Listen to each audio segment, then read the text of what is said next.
The Trial of Humanity. The grand hall of the Interstellar Council was eerily silent.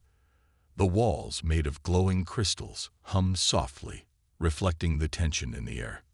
Seated on towering pedestals were the judges, alien beings of all shapes and sizes, each representing a different species in the galaxy. Their glowing eyes, writhing tentacles, and sharp exoskeletons made it clear that humanity was the outsider here. At the center of the room stood Commander Alan Grayson, representing Earth. His jaw was tight, his hands clenched into fists, but his voice remained steady. He had to. Billions of lives depended on him. Behind him, the holographic image of Earth floated, a bright blue beacon of life in the vastness of space. The lead judge, a towering insectoid creature with iridescent wings, leaned forward. Its voice was a deep, vibrating hum. Humanity stands accused of disrupting the balance of the galaxy. You are charged with violence, resource hoarding, and reckless expansion. How do you plead? Alan took a deep breath. We plead innocent. Humanity is flawed, yes, but we are also capable of growth, cooperation, and innovation. Surely, we deserve a chance to prove ourselves. A low murmur spread through the council chambers. Some of the judges nodded slightly, while others hissed in disapproval. The insectoid judge raised one claw, silencing the room. Your words are predictable, human, but actions speak louder. Let us review the evidence. Holographic projections filled the chamber. Scenes of wars, polluted cities, and deforestation played out in vivid detail. Alan felt a lump in his throat as he saw the worst of humanity displayed before the galaxy. But this is not all we are. Alan protested. Show them the other side.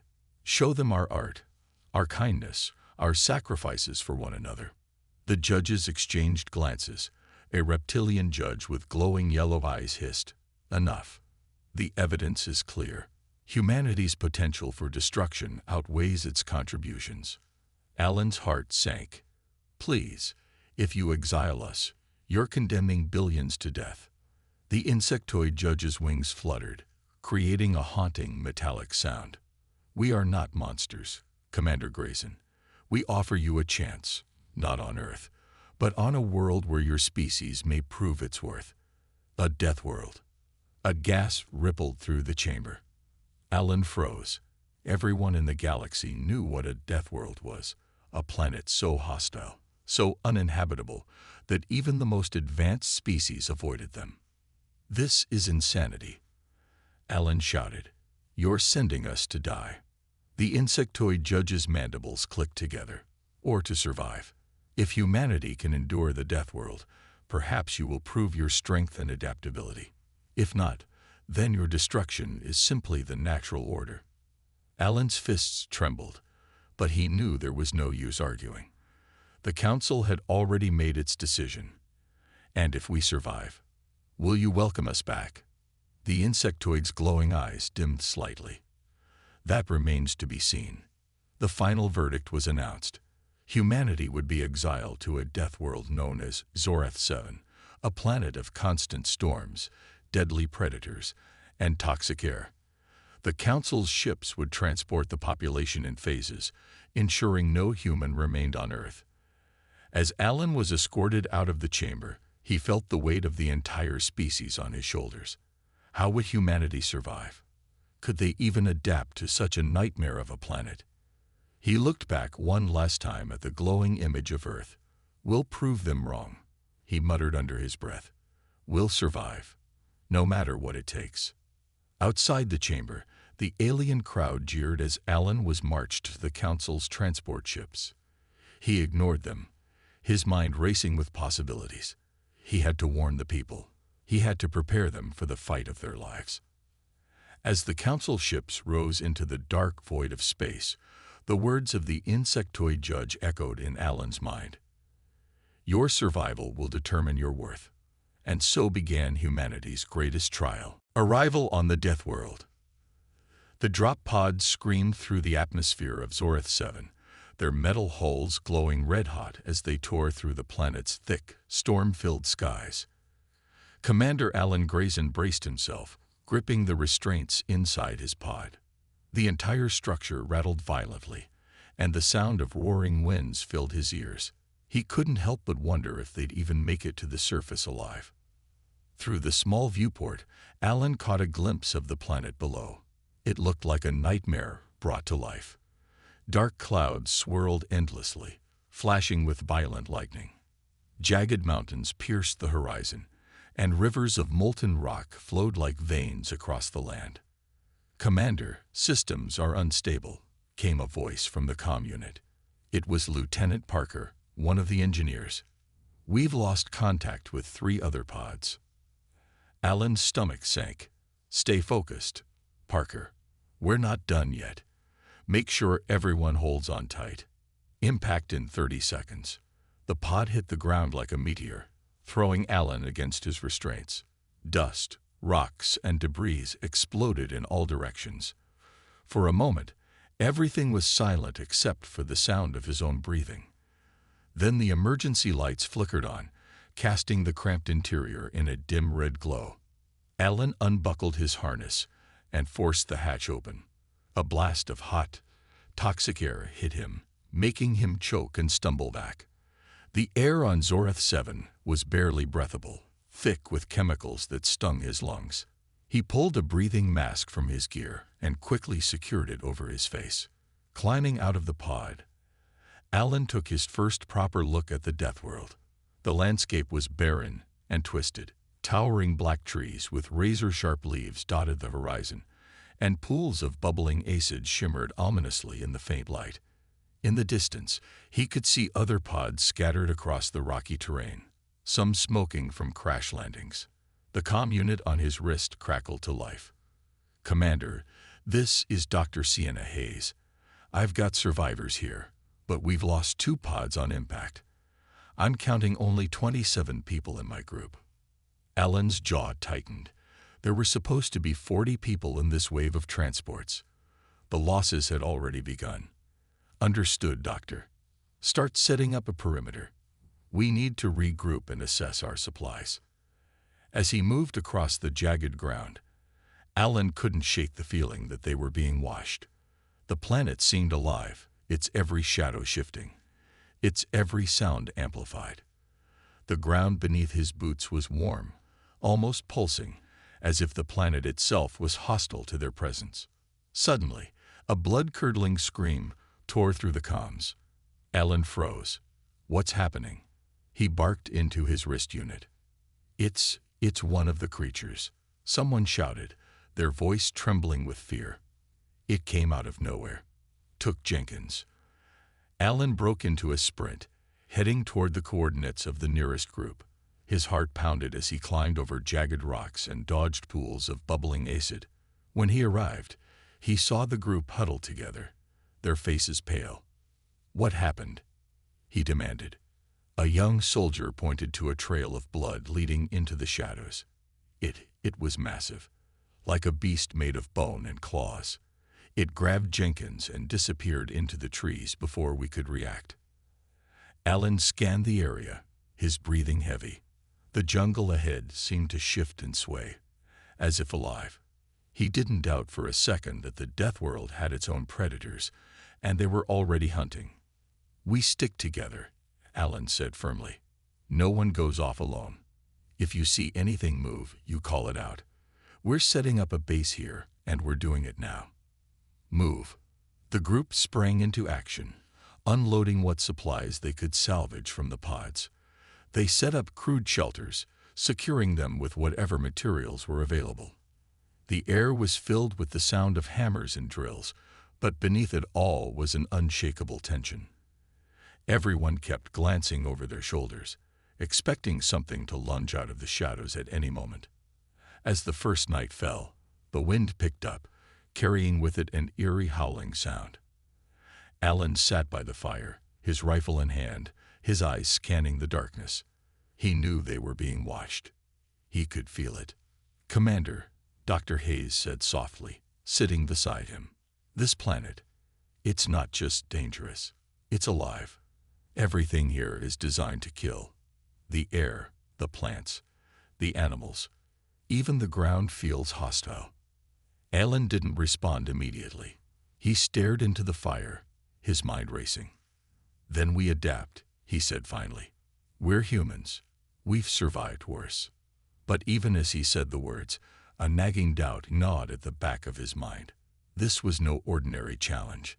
This was a fight for survival against a planet that wanted them dead. In the distance, the howl of a predator echoed through the night, sending chills down everyone's spine. Alan gripped his rifle tighter and whispered under his breath, "We'll survive, no matter what." The first night, the fire crackled softly in the middle of the camp, its faint glow the only light in the endless darkness of Zorith 7. Around it, the survivors huddled close, their faces pale and weary.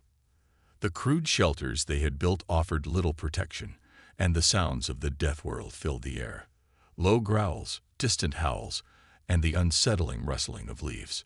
Commander Alan Grayson sat on the edge of the camp, his rifle resting on his lap. His eyes scanned the darkness beyond the firelight, where the jungle swayed unnaturally in the wind. He didn't trust this place. Nothing about it felt real. The air itself seemed alive, pressing down on them, watching them. "Commander," whispered Dr. Sienna Hayes, crouching beside him. "The soil samples I collected earlier, they're teeming with microbial life.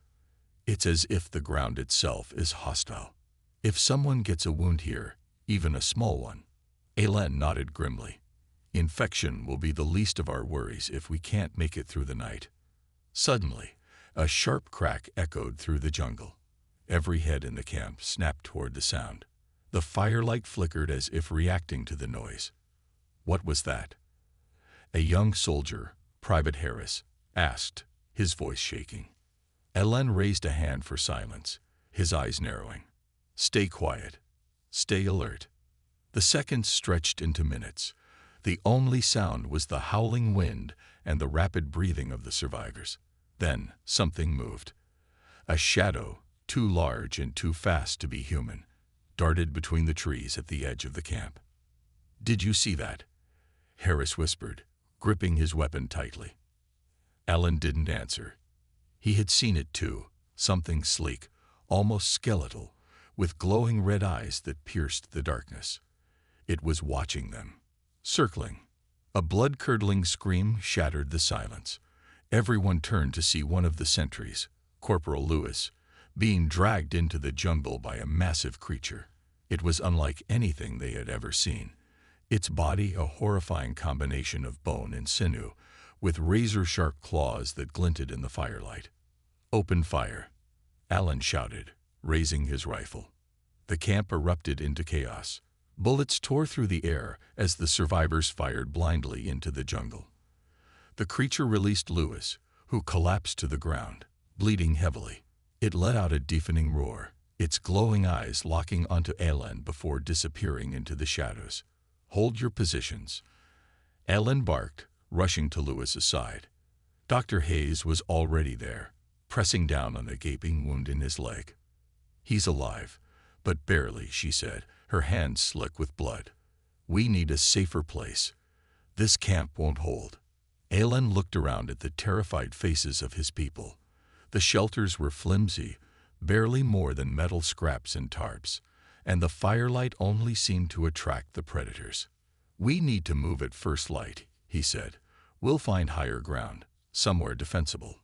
As the group tried to calm down, the jungle fell eerily silent.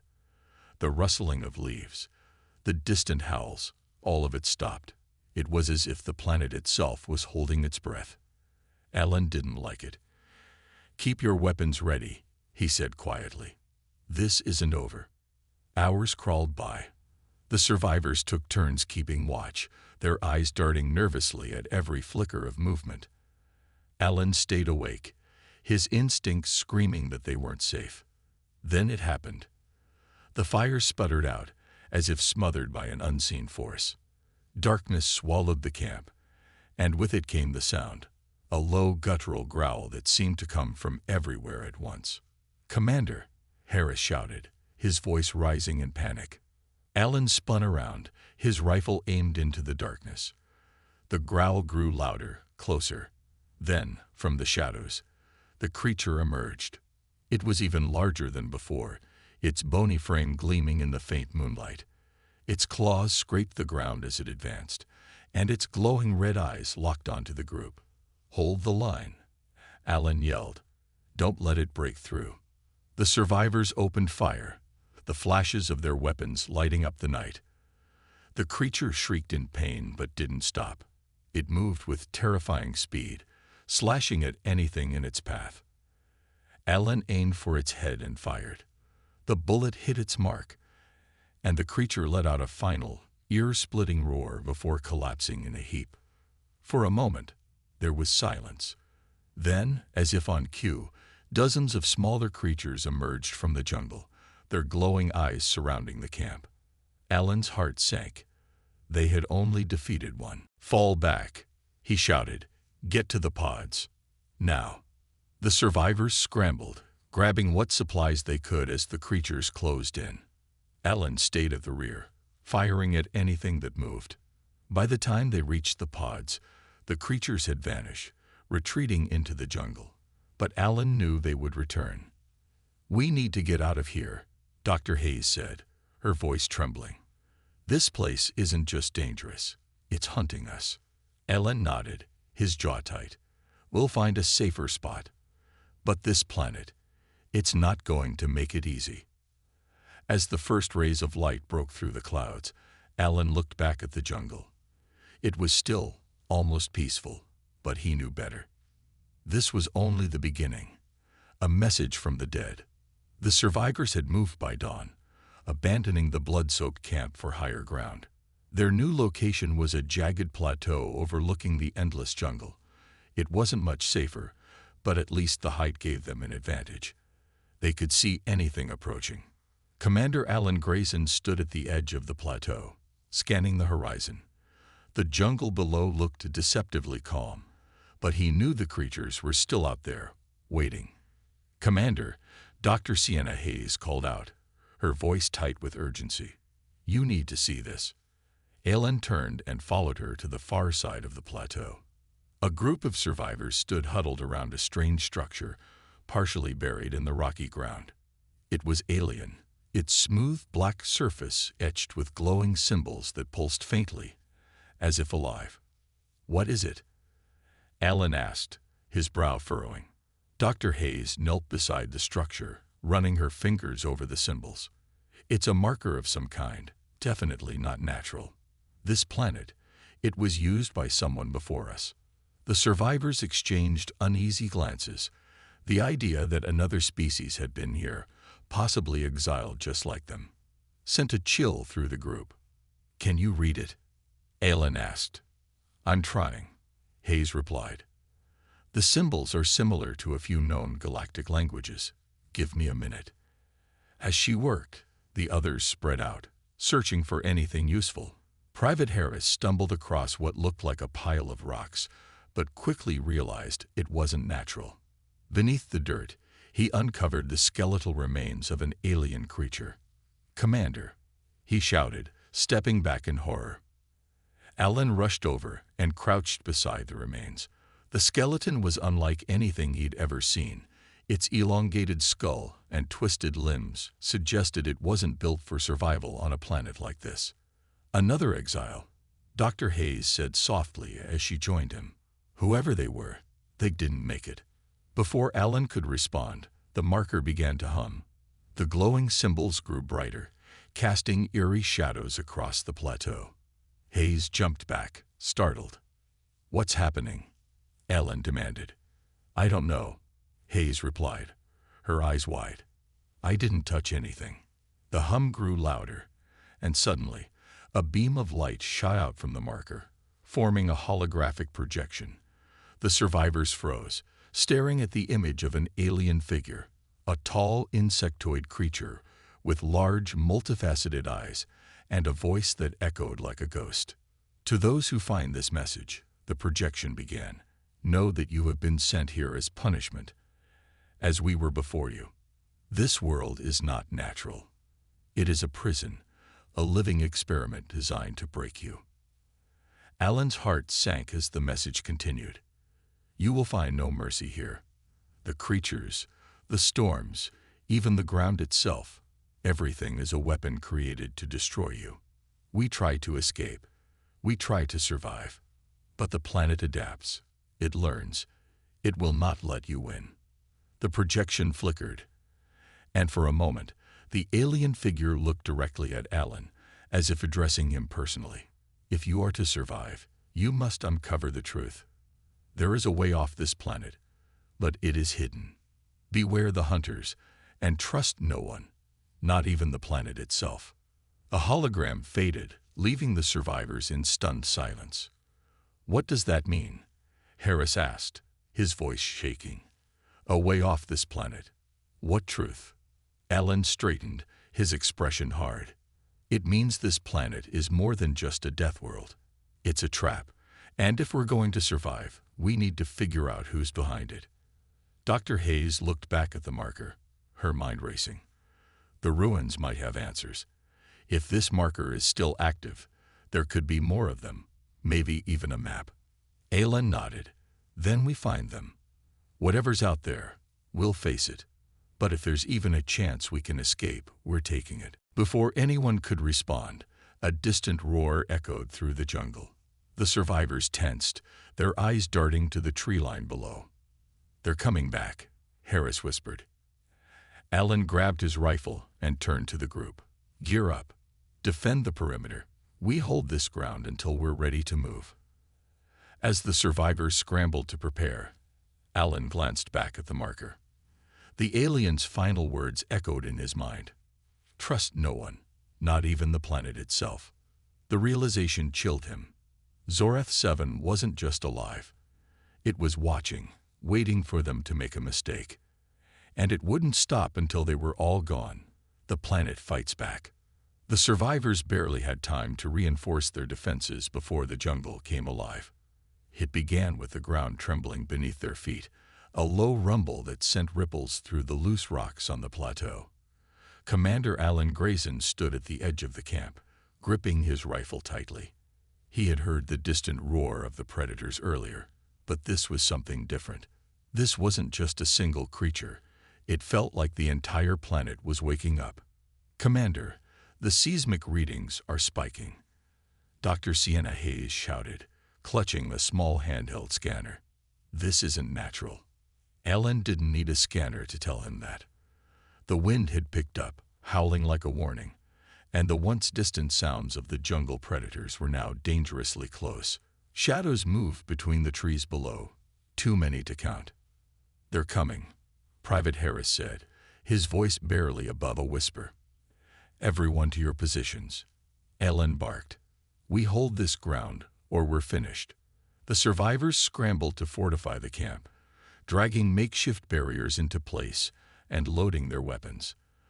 The plateau had been chosen for its defensibility, but Alan knew it was far from ideal.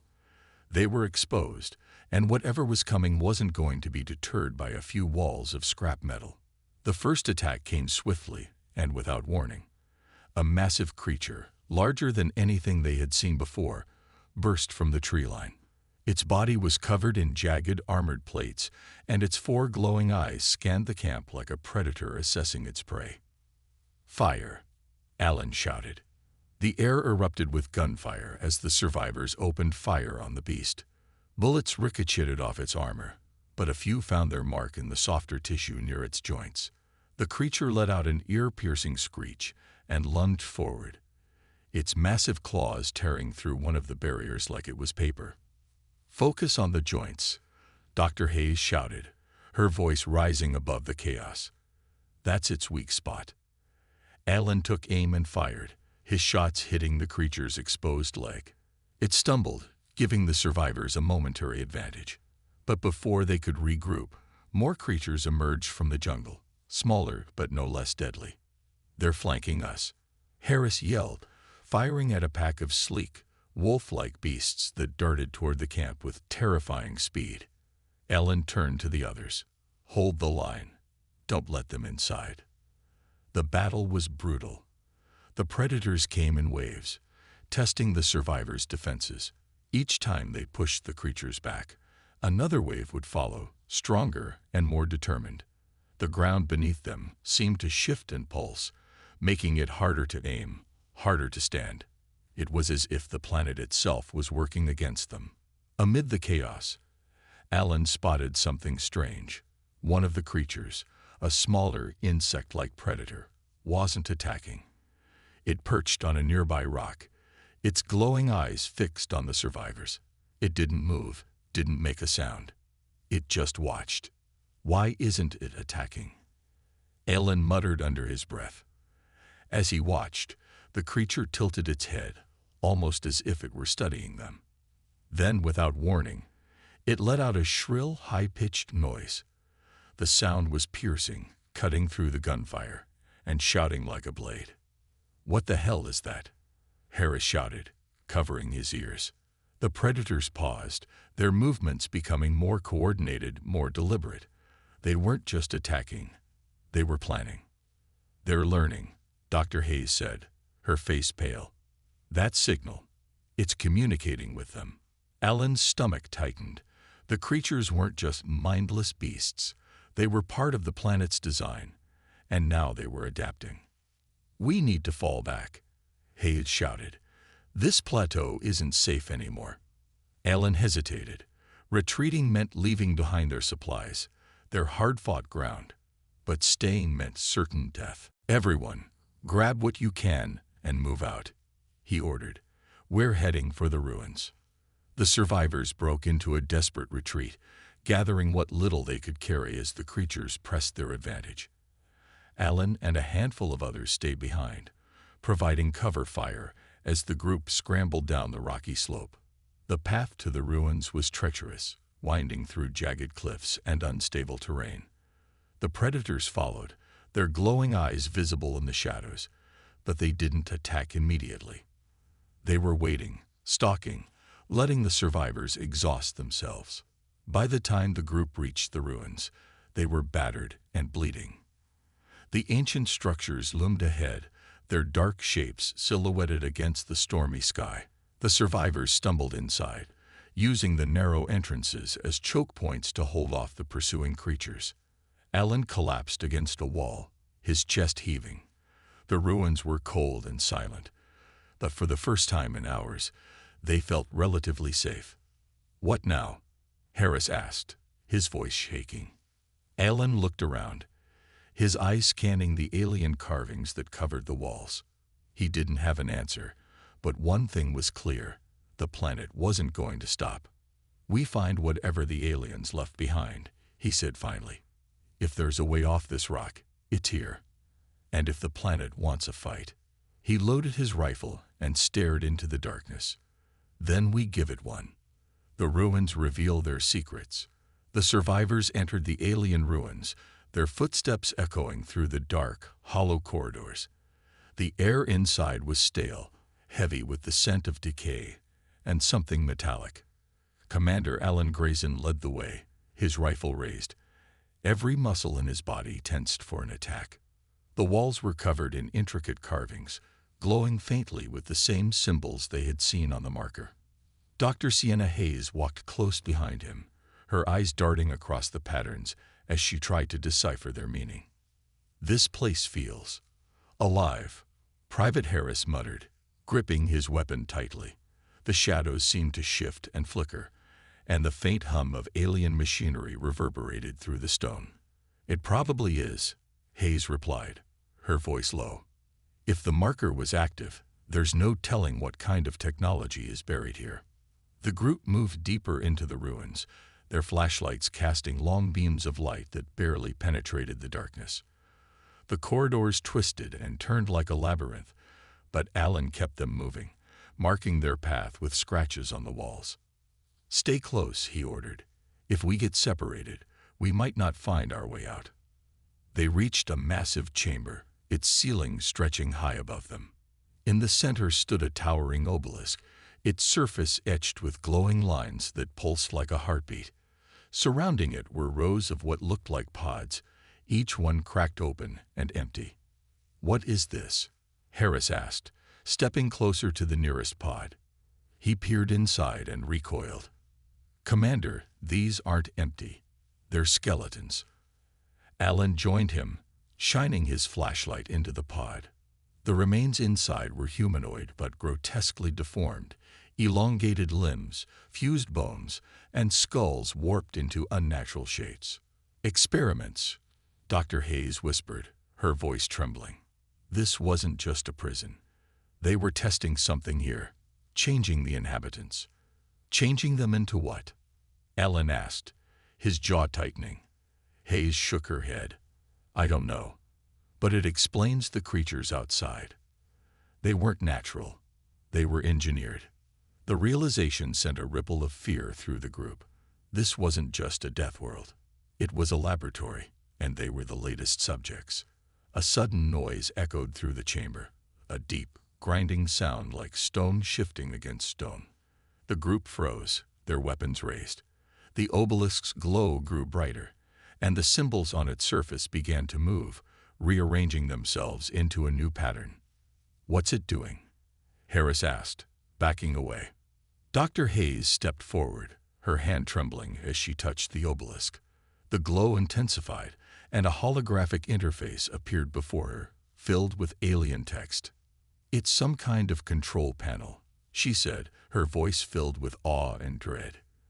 If I can figure out how to read it, we might find out what this place really is.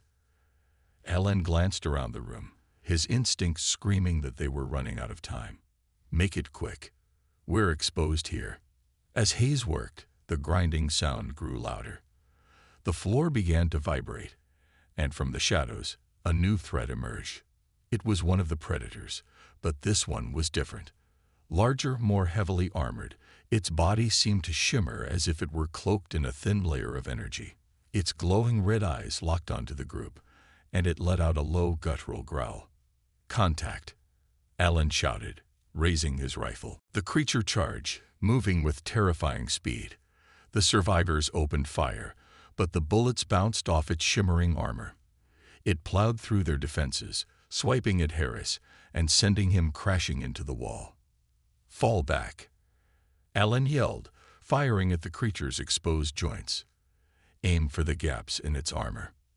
The group retreated, using the pods as cover. Alan and the others fired in bursts, trying to slow the beast down. Meanwhile, Hayes frantically worked at the obelisk, her fingers flying across the alien symbols. Whatever you're doing, do it faster, Alan shouted. I'm trying. Hayes snapped. The holographic interface flashed red, and the obelisk let out a sharp, piercing tone. The creature roared, turning its attention to Hayes. It lunged, but before it could reach her, the obelisk emitted a pulse of energy. The force sent the creature flying, slamming it into the far wall. The survivors stared in stunned silence as the obelisk's glow shifted, projecting a three-dimensional map of the planet. At its center was a structure buried deep underground, surrounded by dense jungle, and marked with a pulsing red icon. What is that? Alan asked, stepping closer. Hayes studied the map, her face pale. It's a control center, the source of the planet's energy, and the experiments. If we can reach it, we might be able to shut this place down. Alan nodded, his expression grim. Then that's where we're going. Before anyone could respond, the creature began to stir, its armor crackling with energy as it struggled to its feet. Move out, Alan ordered. We've got what we need. Let's go before it recovers. The group fled the chamber, the sound of the creature's roars echoing behind them. As they ran, Alan glanced back at the obelisk one last time. The planet's secrets were unraveling, but with every step, the danger grew. They had a destination now, but the path ahead would be deadlier than anything they had faced before. The final gambit. The path to the control center was a waking nightmare. The jungle grew denser and more hostile the closer the survivors came to their destination. Vines lashed out as if alive, thorned plants dripped with venom, and the air was thick with an acidic mist that burned their throats. Commander Alan Grayson led the group, his rifle at the ready. Behind him, Dr. Sienna Hayes clutched the alien map device they'd extracted from the ruins, her fingers trembling with fatigue. Private Harris limped along, his injuries slowing him down, but his resolve unbroken. "We're close," Hayes said, her voice hoarse. She pointed to a glowing red icon on the map. "The structure is just beyond that ridge." Hélène looked up at the ridge, its jagged peak looming like a grim sentinel. The ground beneath it shimmered, and he realized with a sinking feeling that the surface was crawling with tiny insect-like creatures. "Stay sharp," Alan said, gesturing for the group to spread out. "This is where they'll hit us hardest." As if on cue, the jungle erupted with noise. From every direction, the predators emerged, massive beasts, smaller pack hunters, and the hulking armored creature from the ruins. They moved with chilling precision, herding the survivors toward the ridge. "They're trying to trap us," Harris shouted, firing at a charging predator. Alan gritted his teeth. "Then we fight through."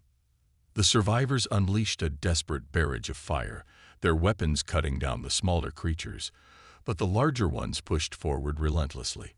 The ground shook as the armored beast roared, barreling toward them like an unstoppable force.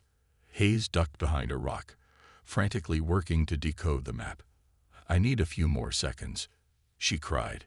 Ellen fired at the armored creature, his shots bouncing off its shimmering plating. "We don't have seconds." Then, from the ridge, a new sound emerged, a deep mechanical hum that reverberated through the air. The control center was activating, responding to their presence. The ground beneath them began to shift, and the insect-like creatures scattered, burrowing into the soil. "What's happening?" Harris shouted, his eyes wide. Hayes stood, her face pale as she stared at the map. "The control center is triggering some kind of defense mechanism. We need to get inside now." Alain nodded. "Move, everyone, up the ridge."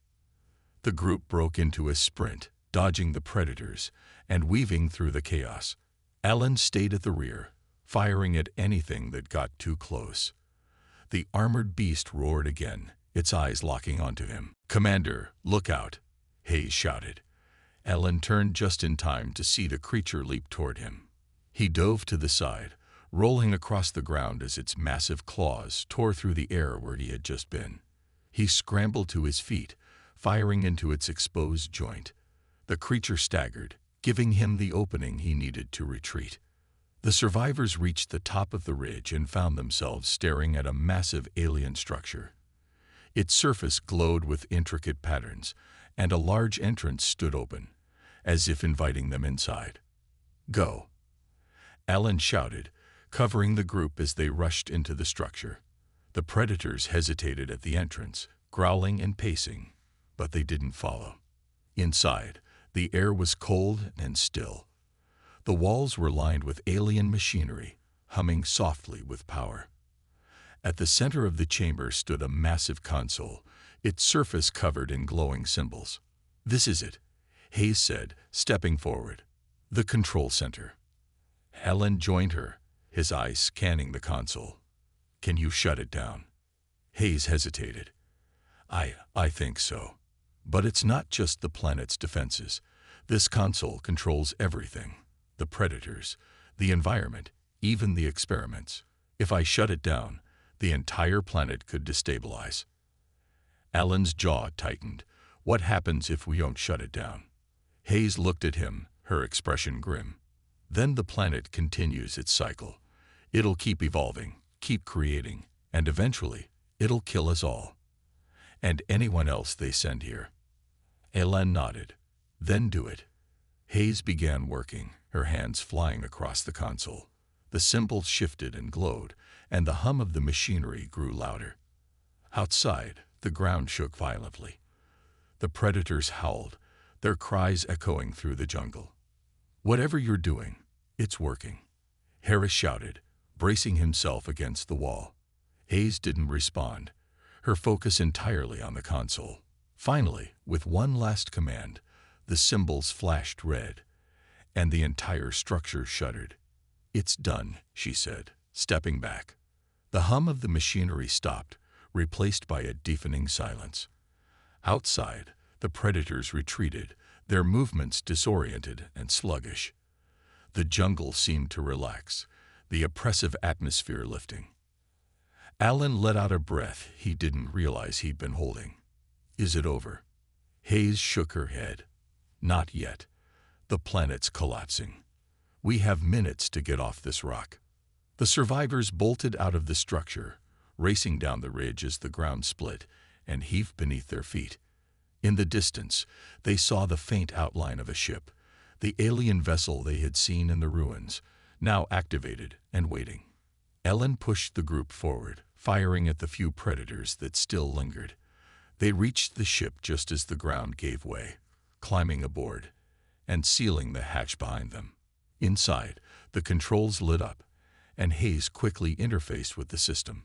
"Hold on," she shouted as the ship roared to life.